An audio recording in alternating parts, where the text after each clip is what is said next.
हाथी सुबह सवेरे अकेले वन में टहलने के लिए निकला। वह अपने ही धुन में चला जा रहा था।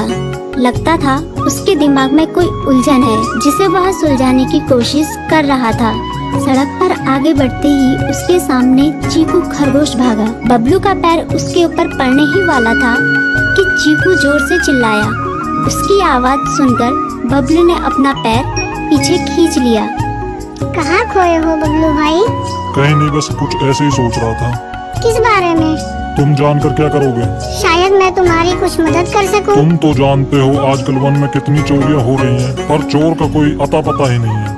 इस बात को लेकर वन के सारे प्राणी चिंतित थे। वे वहाँ खुद को सुरक्षित महसूस नहीं कर रहे थे।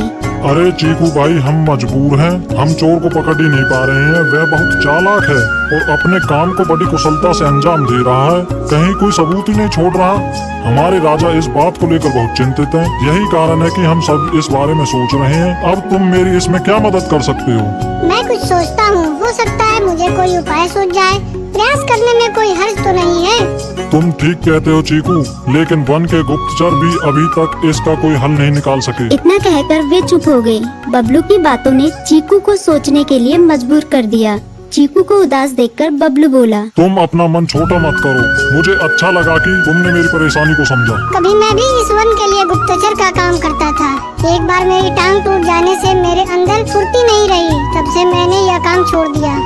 चीकू, तुम चाहो तो यह काम दोबारा कर सकते हो। वन के प्राणी ज्यादातर दिन में भोजन की तलाश करते हैं, वे रात को आराम करते हैं। तुम दिन रात दोनों में ही भोजन की तलाश में निकल सकते हो सकता है रात को तुम्हें कुछ ऐसी बातों का पता चल जाए जो हमारे काम की हो।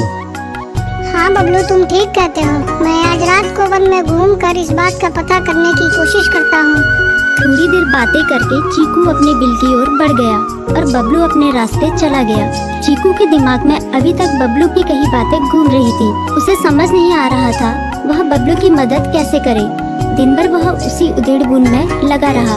शाम होते ही चीकू कुछ सोचने लगा और वह चुपचाप बिल से बाहर निकल आया। चीकू की पत्नी ने देखा तो बोली, इस समय कहाँ जा रहे हो? बाहर खतरा है। खतरा तो सुबह भी रहता है, लेकिन खतरों से डरकर हम भूखे तो नहीं मर सकते। मैं बाहर घूम कर आता हूँ। इतना कहकर चीकू रात को बिल से बाहर निकल आया।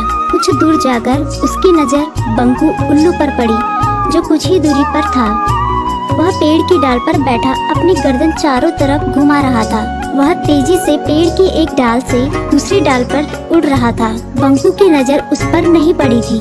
कुछ सोचकर चीकू पेड़ के पीछे से बाहर निकलकर थोड़ी खुली जगह पर आ गया और वहाँ से बंकू उल्लू को देखने लगा।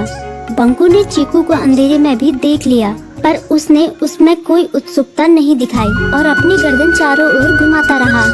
चीकू बड़ी देर तक बंकू की हरकतों पर नजर रखे रहा। वह थोड़ी देर तक खुले मैदान में खड़ा रहा, पर बंकू ने उसे देखकर भी अनदेखा कर दिया। उसने महसूस किया कि बंकू के आसपास चमकू चमगादड़ भी मंडरा रहा था। कुछ देर वन में घूमने के बाद चीकू अपने बिल में लौट आया और सुबह होने का इंतजार करने लगा। अगली सुबह बबलू उसी रास्ते में जा रहा था। रास्ते में चीकू उसका इंतजार कर रहा था।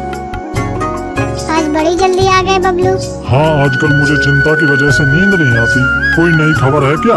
यकीन से तो मैं नहीं कह सकता, पर मैं तुम्हें ऐसे प्राणी का नाम बता सकता हूँ जो शायद चोरों की मदद कर रहा है। कौन है वो? बंकू उल्लू। इतना कहकर चीकू ने रात की घटना उसे